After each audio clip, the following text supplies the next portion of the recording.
dan abduhu wa rasuluh.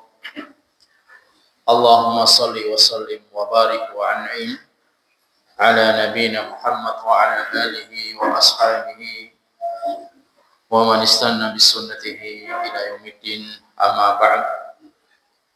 Ya ayyuhalladzina amanu taqullaha haqqa tuqatih wa la tamutunna illa wa antum muslimun. Qala Rasuluna sallallahu alaihi wasallam, ittaqillah haitsuma kunt wa adbisatil hasanata tamhuha wa khaliqin nas bi khuluqin hasanin, amma ba'd. Khani wa khadi fillah wa muslimin wal muslimat, Bapak Ibu dan juga kaum muslimin wal muslimat yang menyimak di live streaming kajian Sunnah Holari. Semoga Allah Subhanahu wa taala selalu menjaga kita dan memberikan istiqomah kepada kita untuk selalu mengikuti apa yang diajarkan oleh Rasulullah sallallahu alaihi wasallam dalam rangka menggapai ridha Allah Subhanahu wa taala. Insyaallah pada kesempatan malam ini kita akan melanjutkan kembali kajian kita, pembahasan dari Syarah Riyadhus Shalihin yang ditulis oleh Syekh Muhammad bin Shalih Al-Utsaimin rahimahullah dari kitab Riyadhus Shalihin Al-Imam An-Nawawi rahimahullah. Pada kesempatan sebelumnya kita sudah menjelaskan terkait tentang anjuran untuk memperbanyak amal ibadah yang baik di akhir usia, dan pada poin yang ke-13 yang akan kita kaji bersama pada kesempatan malam ini adalah bab bayanu kathrati turuqil khair. Bab menjelaskan tentang banyaknya jalan-jalan menuju kebaikan. Al-Imam An-Nawawi rahimahullah ketika beliau membawakan suatu bab ini sesuai dengan firman Allah Subhanahu wa taala, "Wa ma taf'alu min khairin." Apa yang kalian kerjakan dari amal-amal kebaikan, fa innallaha bihi alim. Sesungguhnya Allah Subhanahu wa taala Maha mengetahui. Jadi tidak ada sesuatu amal kebaikan yang sudah dilakukan oleh manusia itu sia-sia, tidak ada kamusnya. Ya. Jadi apapun yang kita lakukan, kebaikan sebesar atau sekecil apapun, maka Allah Subhanahu wa taala mencatatnya. Kemudian Allah Subhanahu wa taala berfirman, ya, Al-Imam An-Nawawi membawakan surat Al-Baqarah, munasabah kesesuaian dengan bab ini, ya, bahwasanya banyak jalan-jalan kebaikan. Wa ma taf'alu min khairin ya'lamullah. Apa yang kalian lakukan, perbuatan-perbuatan yang baik ini sudah diketahui oleh Allah Subhanahu wa taala. Karena yang kita cari adalah keridhaan Allah Subhanahu wa taala. Tidak mengapa manusia tidak tahu apa yang kita lakukan. Yang penting kan Allah Subhanahu wa taala mengetahui apa yang kita lakukan. Ya. Beda dengan era saat ini. Ya. Kalau manusia masa kini, mereka ini lebih sibuk untuk apa yang mereka lakukan itu bisa diketahui oleh orang lain. Jadi apa yang mereka kerjakan ini supaya orang lain itu mengikutinya atau mengetahuinya. Makanya dengan adanya ya pencitraan, dengan adanya selfie-selfie ini ketika beribadah, maka itu sebenarnya butuh pengakuan. Ya. Jadi hendaknya orang yang muslim, yang mukmin, tidak butuh kita pengakuan dari orang lain, cukuplah Allah Subhanahu wa taala yang mengetahui kita semua. Kemudian Al-Imam An-Nawawi rahimahullah, beliau membawakan juga firman Allah Subhanahu wa taala terkait tentang bab, ya, banyak jalan menuju kebaikan. Faman ya'mal mithqala dzarratin khairan yarah. Barang siapa yang melakukan, ya, amal perbuatan sebesar, ya, biji dzarrah, biji atom atau sawi atau yang semisalnya, maka balasannya adalah Faman ya'mal mithqala dzarratin khairan yarah. Ya, maka dia akan mendapatkan balasan yang setimpal. Wa man ya'mal mithqala dzarratin syarran yarah. Dan barang siapa yang melakukan amal keburukan pun juga akan mendapatkan balasan yang setimpal. Kemudian beliau mengambil firman Allah Subhanahu wa taala dalam surat Al-Jathiyah, "Man 'amila shalihan falinafsi." Apa yang dilakukan manusia itu untuk dirinya sendiri, ya, bukan untuk orang lain. Jadi yang susah payah kita, yang kita akan mendapatkan pahala, balasan dari Allah Subhanahu wa taala. Tidak ada istilahnya si A rajin beribadah kemudian yang akan mendapatkan pahala si B, tidak ada. Atau sebaliknya dia melakukan keburukan nanti yang akan memikul dosanya si fulan enggak. Ya. Jadi apa yang dilakukan manusia yaitulah hasilnya. Hasilnya yang Allah akan berikan nanti di akhirat kelak. Kemudian Imam Syekh Utsaimin rahimahullah beliau menjelaskan dengan apa yang disampaikan oleh Al-Imam An-Nawawi rahimahullah. Qala al-muallif rahimahullah bab bayan kathrati turuqil khair. Ya. Bab terkait tentang penjelasan jalan-jalan yang kebaikan yang sangat banyaknya. Jadi jalan kebaikan itu sangat banyak sekali. Al-khairu lahu turuqun katsiratun. Ya. Jadi kebaikan itu memiliki jalan yang sangat banyak. Ya. Tapi bukan berarti ada beberapa syubhat. Jadi orang ini tujuannya kan ingin mendapatkan pahala dari Allah, mendapatkan keridhaan dari Allah. Maka dia bisa melalui dari jalan mana saja. Logikanya kalau dia ingin ke Jakarta maka boleh bisa ditempuh dengan jalan Pantura atau jalan selatan atau jalan via udara misalnya. Nanti akan sampai dia di Jakarta. Orang yang melakukan ataupun yang menganalogikan dengan seperti ini dia nggak apa-apa. Mengikuti ormas ini, mengikuti thariqah ini, mengikuti ya manhaj ini nggak bisa seperti itu. Dalam beragama ini nggak boleh kita ini asal-asalan ikut-ikutan. Ya. Kalau misalkan yang kita ikuti, ya, entah itu ormas, golongan, kelompok, komunitas, kalau ternyata itu tidak sesuai dengan apa yang diajarkan oleh Nabi, ya, tidak boleh kita ikuti. Maka nggak boleh dilogikakan dengan kalau kita ingin bepergian ke suatu tempat kemudian boleh ditempuh dari jalan yang mana saja. Kenapa? Karena Allah Subhanahu wa taala hanya akan ridha. Allah hanya rela kepada orang-orang yang Allah ridhoi. Siapa yang diridhai oleh Allah Subhanahu wa taala? Siapa orang-orang yang sudah mendapatkan legalitas. Orang itu sudah diridhoi oleh Allah Subhanahu wa taala dan kita tidak bisa mendapatkan keridhaan dari Allah sampai kita mengikuti jalannya orang-orang yang Allah ridhoi. Siapa mereka?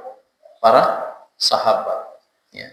Jadi para sahabat yang mendapatkan legalitas ridho dari Allah Subhanahu wa taala. Ya. Allah Subhanahu wa taala sampaikan ya. Dari wasabiqunal awwaluna minal muhajirin wal ansar. Orang-orang terdahulu yang mereka adalah kaum muhajirin yang hijrah bersama Nabi sallallahu alaihi wasallam dari Mekah ke Madinah. Dan juga orang-orang Ansar yang mereka ini siap untuk membela ya sebagai bodyguardnya Nabi sallallahu alaihi wasallam di Madinah, menyambut dakwah Nabi sallallahu alaihi wasallam. Ya, orang-orang Ansar. Walladzina tabauhum biihsan, dan orang-orang yang mengikuti jalannya mereka. Orang-orang Muhajirin dan orang-orang Ansar tadi. Ya, yang akhir ayatnya radhiyallahu anhum wa radu. Allah ridha kepada mereka dan mereka pun ridha kepada Allah Subhanahu wa taala. Jadi inilah jalan yang terbaik untuk menggapai keridhaan Allah adalah tidak lain melalui apa yang disampaikan oleh Nabi dan diikuti oleh para sahabat. Ini yang jelas-jelas legal. Mereka mendapatkan keridhaan dari Allah Subhanahu wa taala. Adapun kebaikan-kebaikan itu, amal-amal salih memang banyak jalannya. Tapi kalau untuk mendapatkan keridhaan Allah cuma satu. Ikutilah ya apa yang ditempuh oleh para sahabat karena mereka mencontoh Nabi Shallallahu Alaihi Wasallam. Kemudian Syekh Utsaimin rahimahullah menjelaskan tentang babnya banyaknya jalan untuk mendapatkan kebaikan. Al khairu lahu turuqun katsirah. Jadi kebaikan-kebaikan itu sangat banyak sekali jalannya. Wa hadza min fadlillah azza wa jalla. Ini salah satu di antara keutamaan Allah Subhanahu wa taala kepada hamba-hambanya. Coba kalau jalan kebaikan itu cuma 1, 2, 3, maka kesulitan kita akan menempuh jalan ini.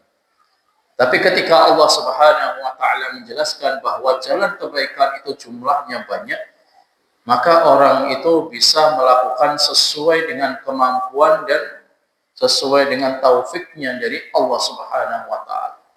Ya. Wal ujuru was thawabul katsir. Maka pahala pun juga sangat banyak. Ya. Kemudian Syekh Utsaimin rahimahullah menjelaskan jalan yang baik itu jumlahnya banyak. Ya, yang pertama adalah imma juhdu badan. Jadi dengan cara dia untuk mengerahkan anggota badannya, fisiknya. Itu yang pertama. Yang kedua dengan cara dia badlul mal. Ya, dia harus mengeluarkan hartanya. Kemudian yang ketiga adalah murahkah.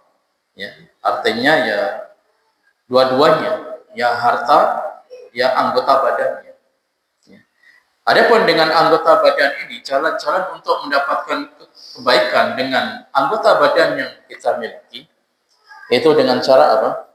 Dengan cara kita ini sholat. Ini kan anggota fisiknya. Artinya ibadah secara zahir, secara badaniah. Kemudian siang puasa pun juga sama. Kemudian jihad. Ya. Ini juga termasuk di antara amal-amal yang kelihatan. Yang dilakukan oleh anggota badan. Kemudian kebaikan yang kedua adalah berupa harta, seperti dengan zakat. Ya. Az-zakawat di sini zakat mal maksudnya. Karena zakatul fitri ini memang suatu keharusan bagi orang yang sudah menyempurnakan ataupun di akhir bulan Ramadan dan dia mampu, dia punya bahan makanan pokok yang dia harus keluarkan untuk zakatul fitr. Tapi yang dimaksud dengan zakat ini adalah zakat mal.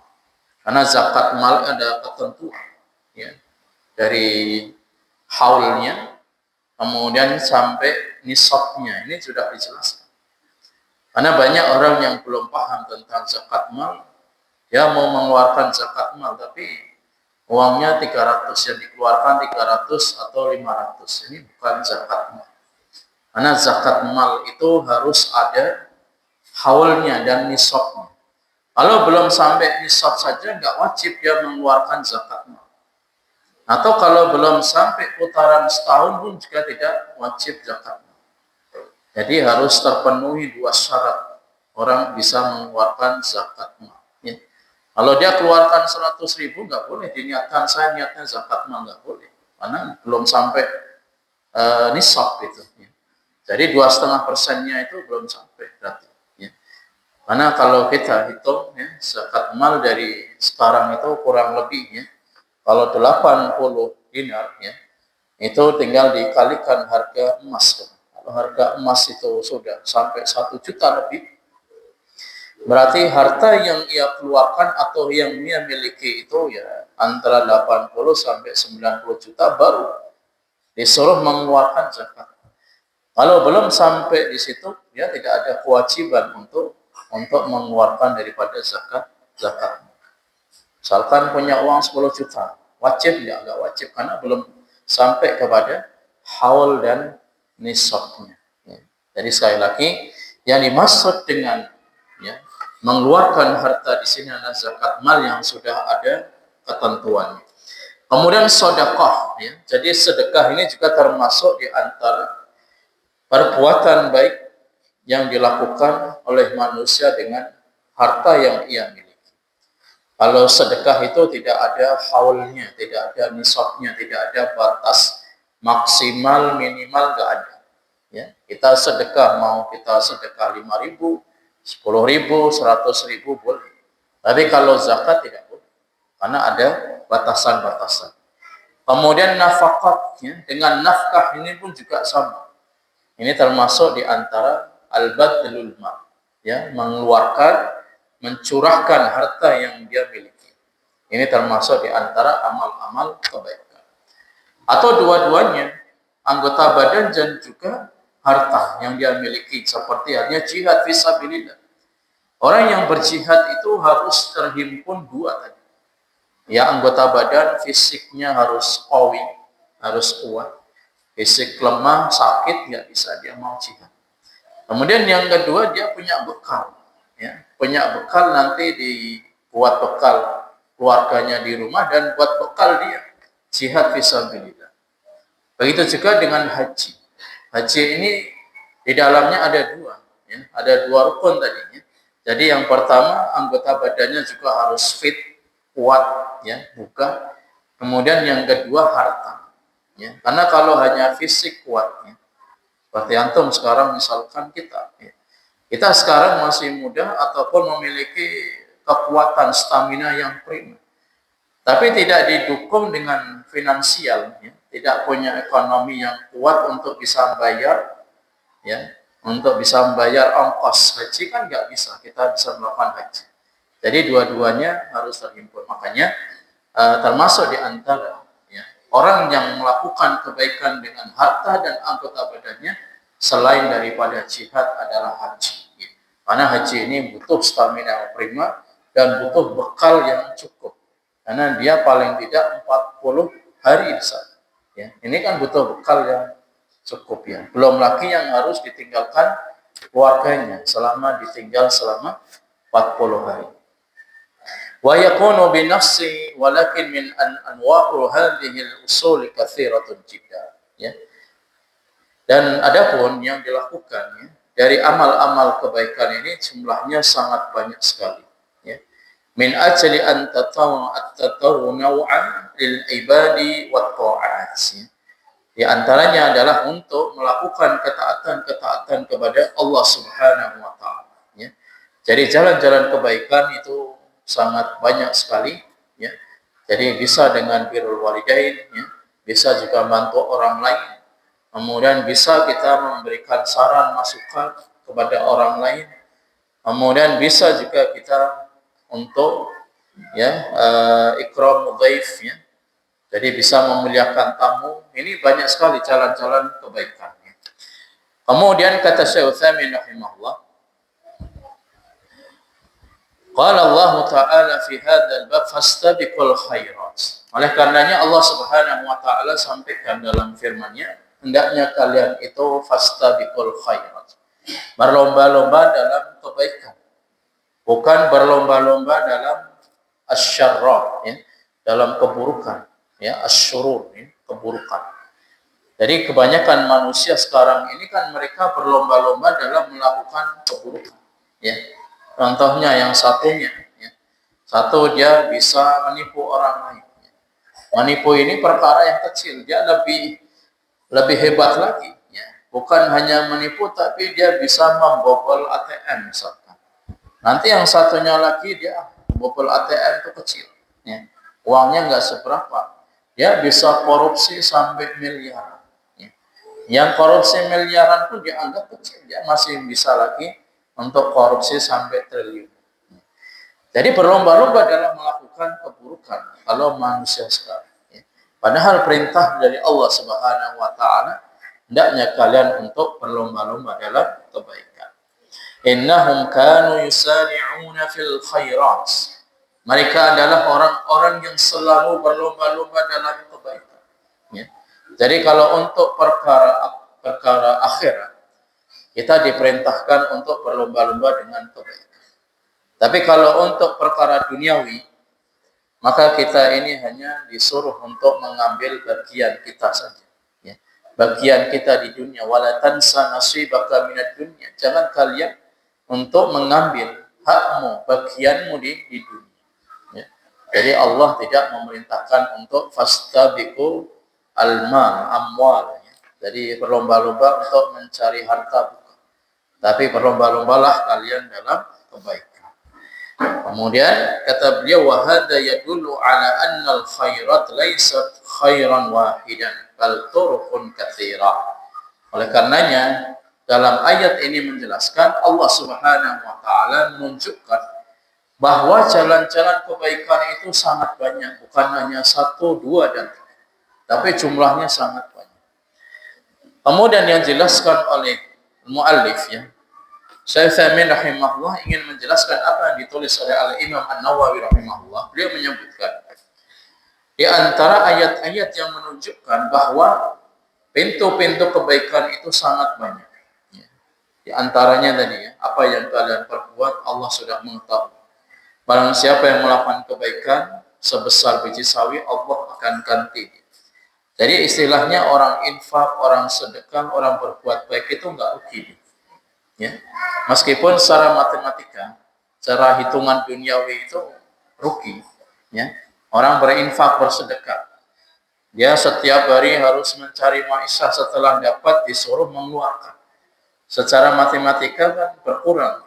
Ya. Uangnya 10 juta tapi diinfakkan 1 juta kan berkurang. Tapi bagi Allah Subhanahu wa taala tidak berkurang, justru akan bertambah. Ya. Perumpamaan orang yang menginfakkan hartanya di jalan Allah itu seperti halnya orang yang menabur ya. Setiap pada bulir ya, setiap benih itu ada bulirnya. Jadi ada sampai 10 kali lipat, kemudian sampai 700 kali lipat sampai tak terhingga. Itu Allah Subhanahu wa taala sampaikan agar kita itu yakin ketika kita infak sedekah itu benar-benar akan diganti oleh Allah Subhanahu wa taala. Ya. Makanya ketika infak sedekah itu kalkulator dunia itu enggak dipakai. Ya. Jadi kalkulator dunia enggak dipakai kalau kita infak. Tapi kalau kita berdagang, berniaga, dipakai itu kalkulator dunia. Tapi kalau infak sedekah ini enggak dipakai. Ya. Jadi yang kalkulatornya adalah versinya Allah Subhanahu wa taala akan dilipat gandakan sampai 700 kali lipat. Kemudian ikhwatal Islam a'azzani Allah wa iyyakum. Jadi ayat-ayat yang menerangkan tentang pintu-pintu kebaikan itu jumlahnya sangat banyak. Kemudian beliau menjelaskan lagi bahwasanya dengan cara dia tilawatul Quran, atau dengan cara dia sholat nafilah, sholat sunnah, atau dengan cara dia bertasbih, bertahmid, atau dengan cara ketika dia masuk masjid untuk tahiyatul masjid, atau dengan cara dia untuk berbagi ilmu ya. Apa yang dia miliki, tidak harus ilmu agama. Kalau ilmu dunia kok ini ternyata banyak manfaatnya bagi manusia, maka ini sangat sangat bermanfaat. Dan itu akan dapat balasan dari Allah Subhanahu wa taala. Ya. Kemudian kata Syekh Utsaimin rahimahullah, wa minhum man yarghabul ilmi wa talabul ilmi alladhi huwa fi waqtina hadha qad yakunu afdalul a'malil badan. Bisa jadi kebaikan-kebaikan yang ada pada saat ini yaitu dengan cara talabul ilmi. Jadi talabul ilmi ini adalah amal ibadah yang paling mulia, yang paling utama untuk saat ini, kata Syekh Utsaimin. Kenapa? Lianna an-nasa fil waqtil hadir fi asrina hadha muhtajuna ila al-ilmi syar'i. Karena manusia di kita, ya, di era global saat ini, mereka itu sangat membutuhkan ilmu syar'i. Karena setiap mereka ini sebagai pelaku usaha, setiap mereka ini pelaku bisnis, ya. Setiap mereka bermuamalah dengan muamalah yang mungkin belum pernah ada di zaman Nabi Sallallahu Alaihi Wasallam, seperti di marketplace, ya. Kemudian dengan transaksi-transaksi yang mungkin belum ada di zaman Nabi Sallallahu Alaihi Wasallam. Ya.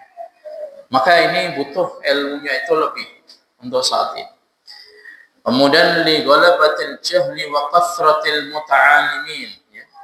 Dan juga banyaknya kejahilan, kebodohan. Sehingga kalau kita misalkan punya anak, kemudian anaknya dimasukkan pesantren, ini sudah termasuk kategori jihad. Kenapa? Karena itu mengeluarkan harta dan juga fisiknya. Fisiknya dia disuruh untuk menghafal. Fisiknya dia disuruh untuk memperbanyak ibadah, baik itu ibadah mahdhah atau ibadah ghairu mahdhah. Kemudian kata Syekh Utsaimin, alladzina yad'una annahum ulama wa laysa indahum minal ilmi illa bi ta'atil misjah. Ya.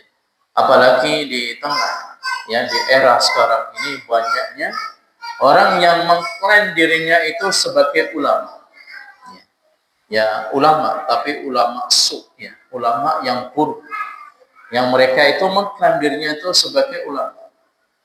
Tapi klaim mereka ini tidak diterima. Kenapa? Karena amal ibadahnya nggak sesuai dengan apa yang dicontohkan oleh Nabi Sallallahu Alaihi Wasallam. Misalkan dalam sebuah majelis seperti ini, kemudian ia tiba-tiba melihat ada ruhnya Nabi hadir di majelis ini. Ini kan jelas nggak bisa diterima.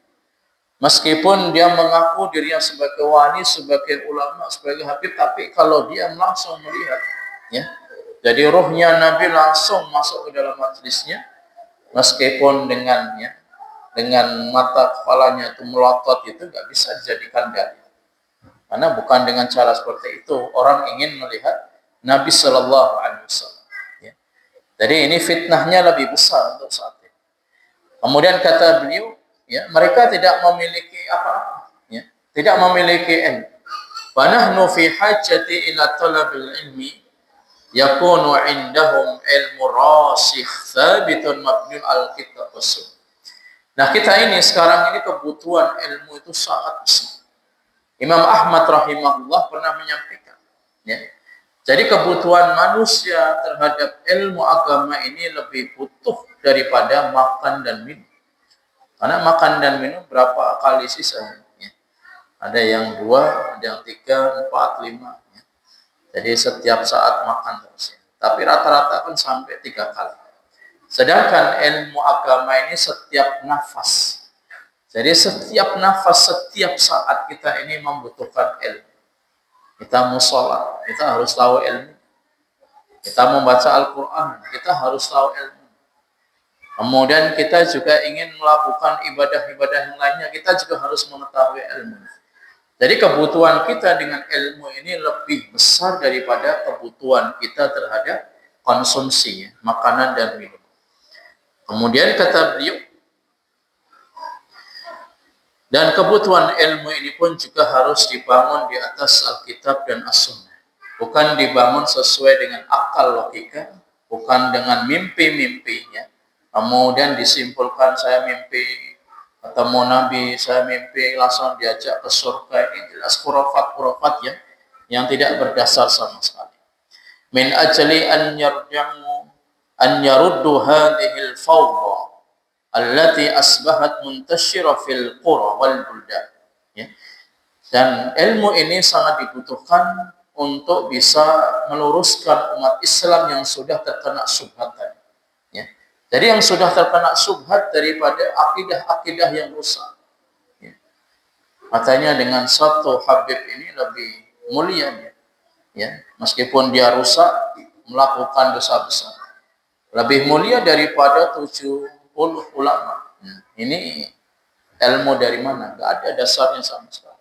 Ya. Dia mau melakukan dosa-dosa besar apa saja lebih mulia kedudukannya, statusnya daripada 70 ulama. Ini kan jelas pengaburan. Ini pembodohan terhadap umat Islam. Ya. Maka kita perlu ilmu untuk membantah orang-orang yang mengklaim dirinya itu punya ilmu tapi tidak ada dasarnya.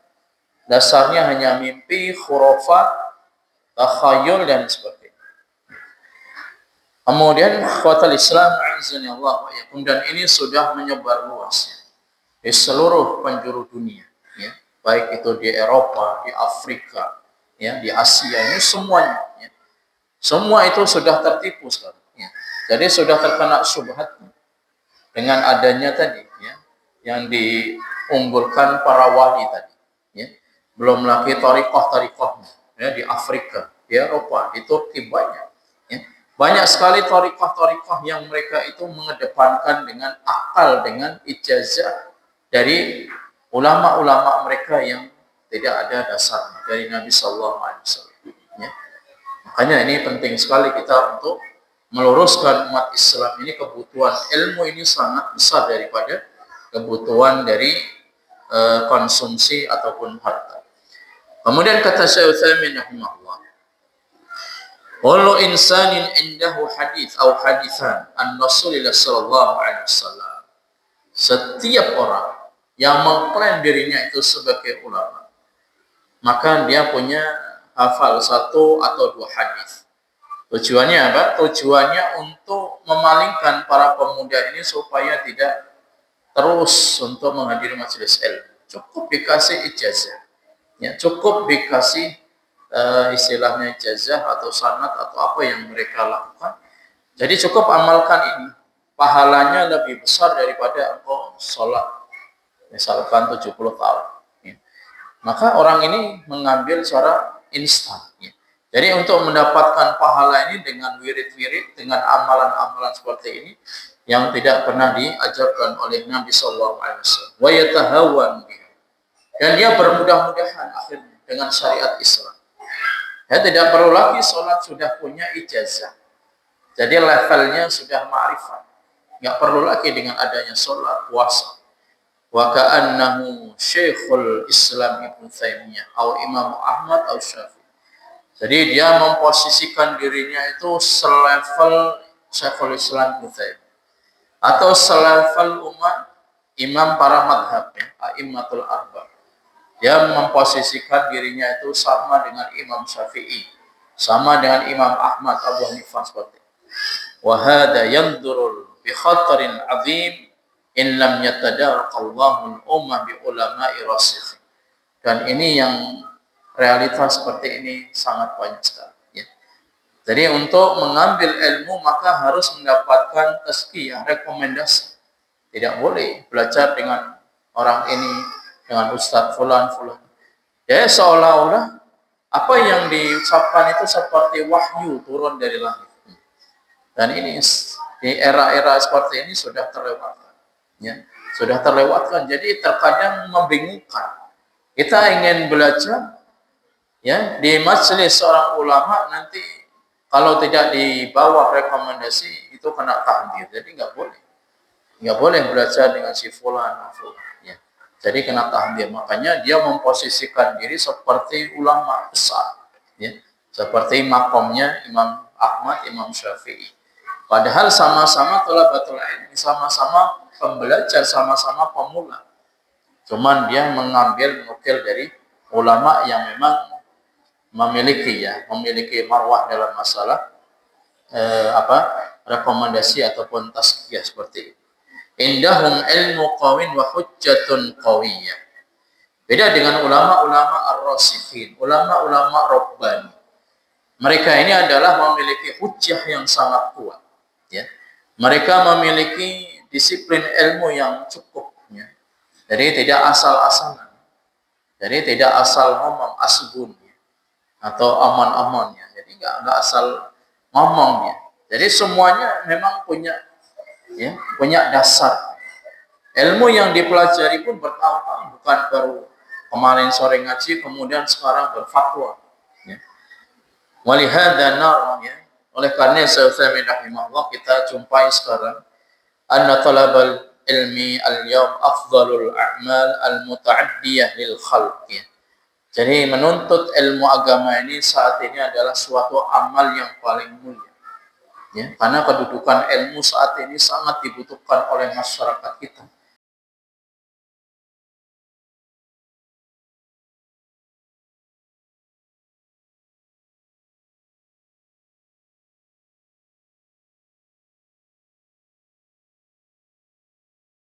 Sedekah dan talabul ilmi ini lebih baik, lebih utama daripada sedekah.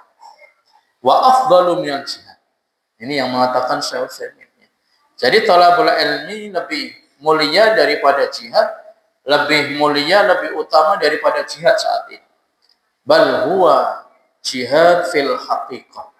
Bahkan talabul ilmi ini jihad yang hakiki saat ini. Ya.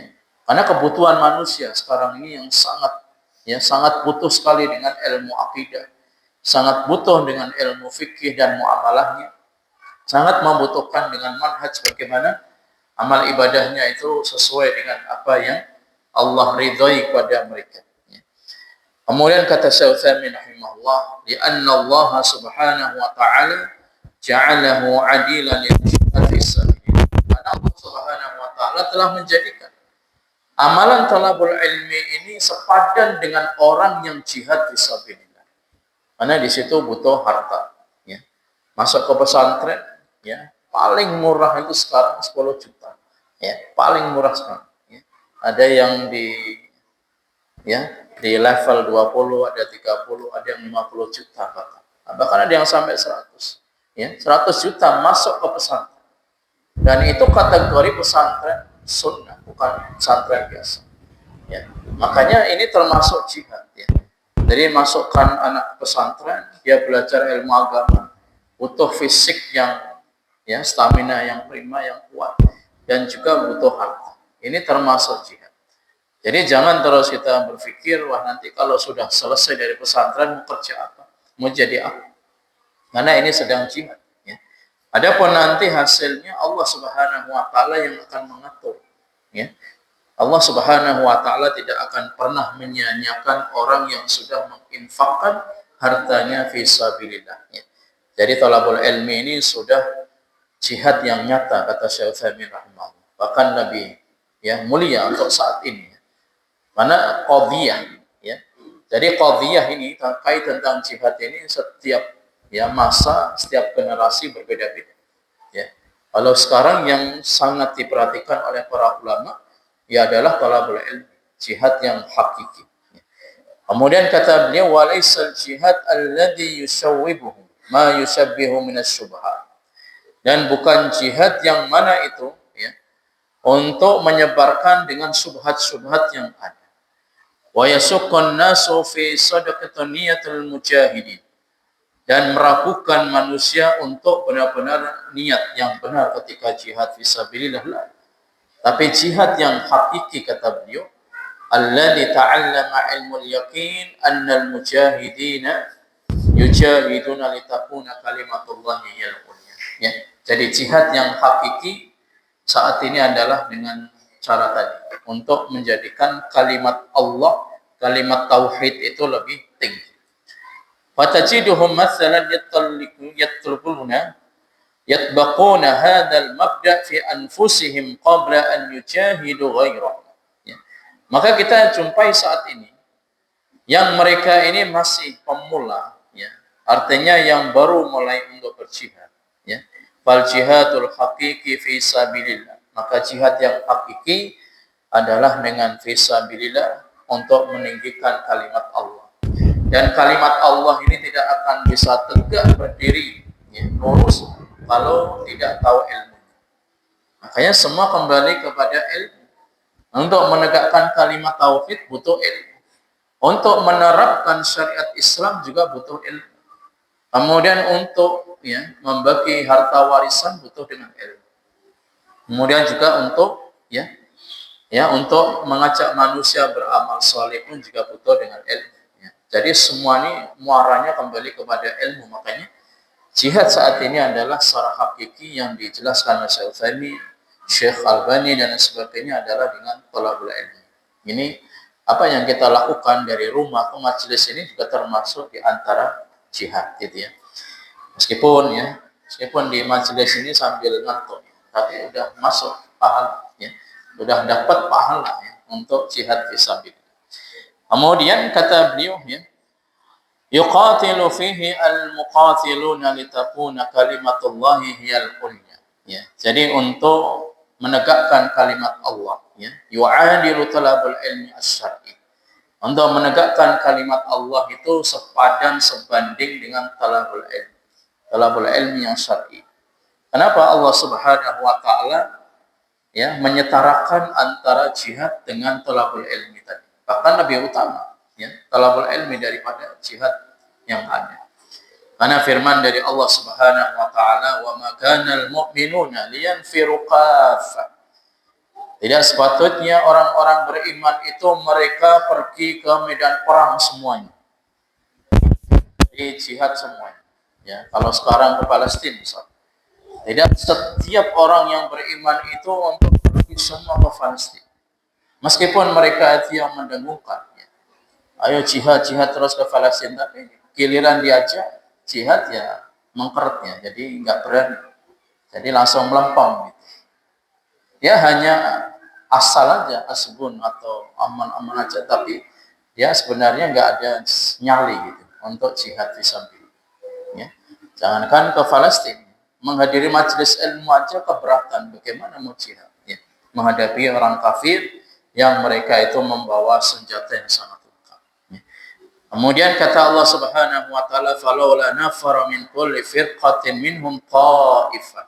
Hendaknya ada dari setiap kelompok di antara kalian orang-orang beriman, itu ada sebagian mereka itu yang tafaqquh fid din, ya tafaqquh fid din, untuk memperdalam ilmu agama. Kalau misalkan umat Islam semuanya jihad fisabilillah, kemudian mereka mungkin mati syahid, ya dapat pahala masuk surga. Tapi siapa yang akan terus, ya, yang akan mendakwahkan kalimat tauhid? Estafet dalam dakwah ini kan butuh, ya, butuh waktu, butuh proses, kemudian butuh SDM yang kuat supaya dakwah ini tetap tegak. Gitu. Kalau enggak dengan ilmu enggak akan bisa. Ya. Jadi kalau misalkan umat Islam semua yang bertauhid, semua ahli ibadah, semua ulamanya misalkan mereka meninggal dunia, siapa yang akan menegakkan kalimat Allah? Siapa yang akan bisa menyebarluaskan syiar-syiar Islam? Tidak ada. Makanya kata Allah Subhanahu wa taala, hendaknya di antara kalian untuk tafaqquhu fid din. Ya tafaqquhu fid din. Mendalami ilmu agama, ya. Tujuannya apa?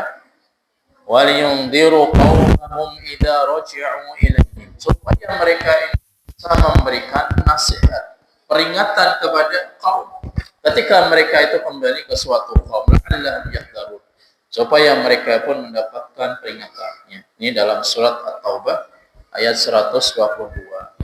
Oleh karenanya Syekh Utsaimin rahimahullah beliau menjadikan wa ja'alallahu talabal ilmi mu'adilan lil jihad fi sabilillah. Jadi kedudukan talabul ilmi ini setara dengan jihad. Jadi enggak usah jauh-jauh ke Palestina. Cukup di majelis ini sudah sama pahalanya dengan jihad fi sabilillah, ya. Jadi menghadiri majelis saja itu berat gitu. Jadi seperti orang mendaki gunung. Apalagi kalau benar-benar jihad, ya. Dilihatkan, ya, senapan aja dia langsung kabur, malah nanti dosa besar, ya. Orang yang lari dari medan perang itu malah dosa besar, ya. Karena hanya orasinya saja yang dikuatkan. Ayo kita jihad, tapi giliran ketemu dengan musuh karena belum punya bekal, ya, karena belum, ya, adaptasi, belum ada, ya, senjata yang cukup, maka dia hanya akan lari dari medan perang. Maka ini malah dosa besar. Makanya jihad saat ini adalah dengan thalabul ilm, ya. Kemudian kata beliau, wal jihadul haqqul ladzi ya'lamu bi qara'inil ahwa. Jadi jihad yang hak sekarang ini yang ada indikasi dengan kondisi yang ada, disesuaikan pada setiap masa, ya, setiap masa. Jadi sekarang masanya adalah jihadnya dengan ilmu, jihad dengan thalabul ilm. Demikian yang saya sampaikan, insyaallah kita lanjut setelah adzan.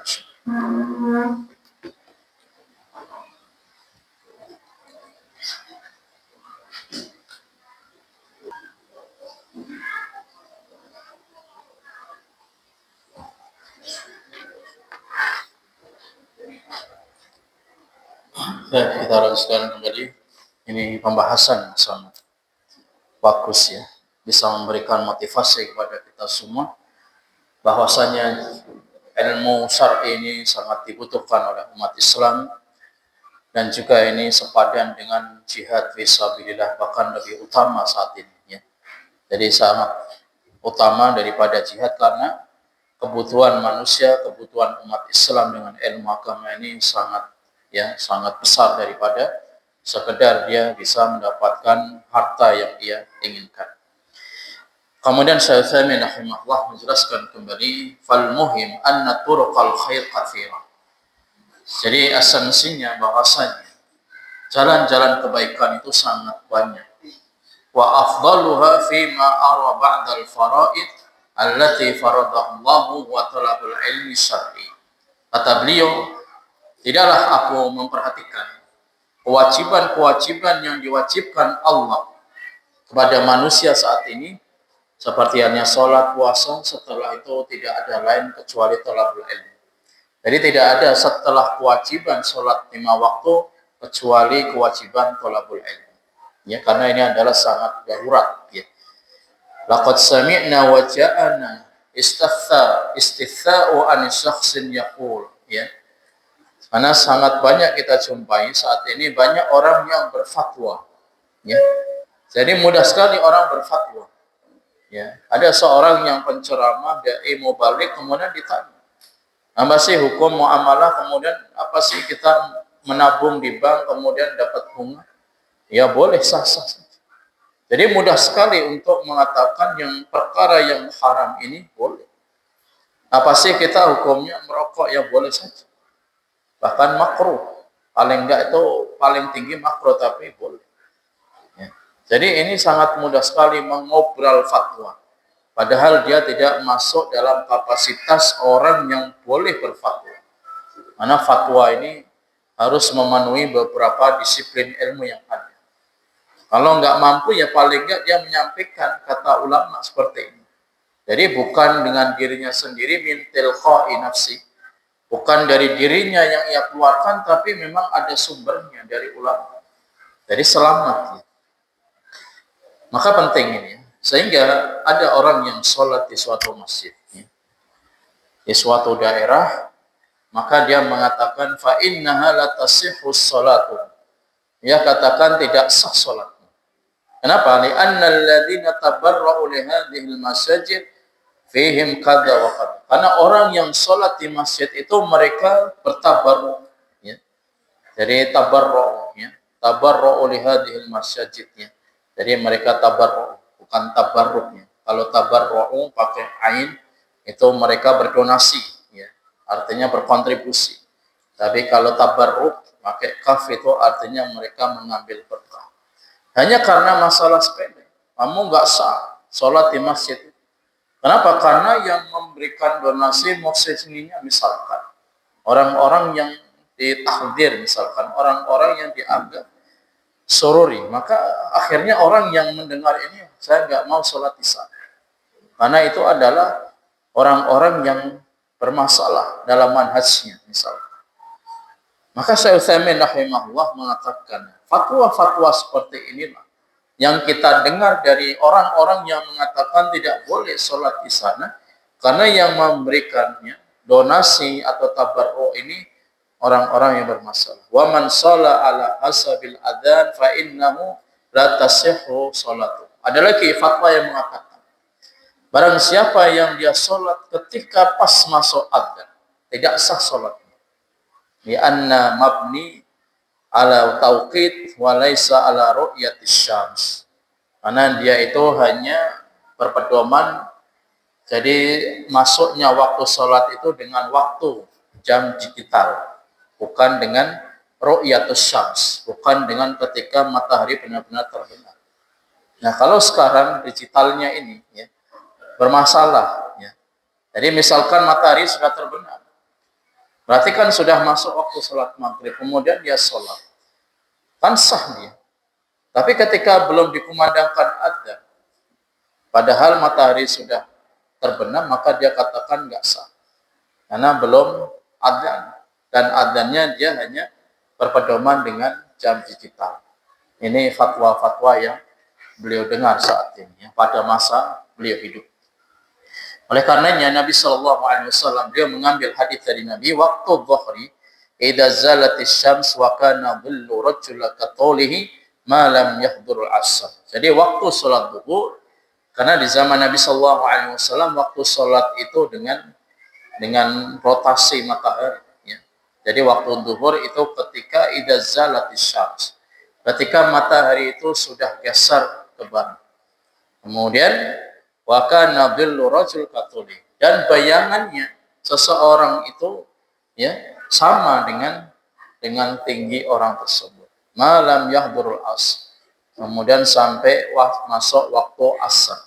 Ini di zaman Nabi waktu sholat dengan bayangan, dengan matahari dan sebagainya. Yakni kullul muslimin ala za'mihi la tasihhu salatu mithlu hadhil balbalah. Jadi banyak fatwa-fatwa yang menganggap bahwasanya sholatnya enggak sah. Karena yang berdonasi itu orang-orang yang misalkan jenggotnya dicukur semua, enggak sah kamu sholat di sana karena yang pendonasinya, muhsininnya itu orangnya seperti itu. Orangnya isbal, orangnya halqolehiyah, ya. Jadi jenggotnya gundul semua. Maka ini fatwa-fatwa yang menyimpang seperti itu. Ada jangan tadi, ya, dengan waktu sholat tadi, tapi dia berpedoman dengan jam digital, bukan dengan ru'yatus syams. Maka dengan fatwa-fatwa yang membingungkan, fatwa-fatwa yang membuat, ya, kegaduhan di tengah masyarakat, oleh karenanya fal muskilah, kata Syekh Utsaimin, anna mithla hadza yuqal innahu rajulun indahu syai' minal ilm. Jadi yang benar dikatakan orang itu punya ilmu, ya. Seorang ini punya ilmu, lakin ilmul awraq. Tapi ilmu hanya sekedar lembaran-lembaran saja. Alladzi yu'tal insan fihi bitaqah. Yang mana ilmu yang dia dapatkan itu hanya syahadat. Ya, sudah lisens, ya. Berarti kan sudah mendapatkan ijazah. Kemudian dengan ijazah dia berfatwa. Jadi seolah-olah ilmu itu sandarannya dengan ijazah, padahal kan tidak. Ilmu itu kan harusnya dia benar-benar mengambil dari ulama-ulama rabbani, kemudian ia membutuhkan waktu yang lama untuk mulazamah, untuk mujalasah, ya, sehingga dia mendapatkan ilmu, bukan dengan awraq, ya, bukan dengan lembaran, bukan dengan kertas, bukan dengan syahadah, ya, hanya selembar kertas. Kemudian kata beliau, ya, fihi bitaqatu tashhad bi annahu mutakharrij min kadza wa kadza. Memang pada saat ini syahadah, ya, ijazah ini memang dibutuhkan, tapi itu bukan sebagai parameter, bukan standar. Orang yang punya ijazah ini berarti dia lebih alim, ya, a'lam daripada orang yang enggak punya syahadah. Ini pun juga tidak dibenarkan. Meskipun syahadah ini sebagai tuntutan, ya, mala yatimul wajibu illa bi fa wajib. Saya Utsaimin pernah membahas juga tentang masalah syahadah. Kalau orang ingin mengajar kemudian ia tidak memiliki, maka untuk mendapatkan syahadah itu pun juga hukumnya wajib, karena sarana, wasilah untuk menyampaikan ilmu dengan itu, maka sarannya menjadi wajib. Tapi kembali dengan syahadah ini bukan menjadi parameter terkait tentang masalah ilmu, ya. Karena ilmu itu dikembalikan kepada afrad individu, bukan dengan kertas ataupun syahadah, begitu saja, ya. Jadi ini yang menjadikan hasilnya kesimpulan bahwasanya umat Islam saat ini benar-benar butuh dengan ilmu, bukan dengan syahadah, bukan dengan kertas, dan kita butuh dengan ulama-ulama rabbani, ulama-ulama yang rasikhuna fil ilmi, karena mereka yang akan membimbing, mengarahkan umat Islam sehingga mereka akan mendapatkannya pencerahan bagaimana akidah yang benar, manhaj yang benar, muamalah yang benar. Maka kita pun insyaallah akan mendapatkan, ya, hasil yang maksimal amal ibadahnya bersumber dari Alkitab dan As-Sunnah dan alal aqli wal hikmah, ya, juga sesuai dengan akal, sesuai dengan hikmah yang ada. Demikian ikhwatal Islam azani Allah wa iyyakum, satu hadis atau satu bab yang disampaikan oleh Syekh Utsaimin ini menunjukkan sangat luas ilmu beliau dan sangat dalam tentang pemahaman beliau. Ini ada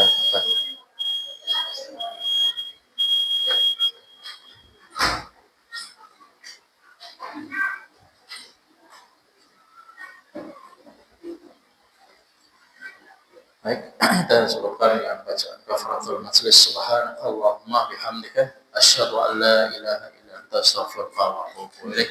Wassalamualaikum warahmatullahi wabarakatuh.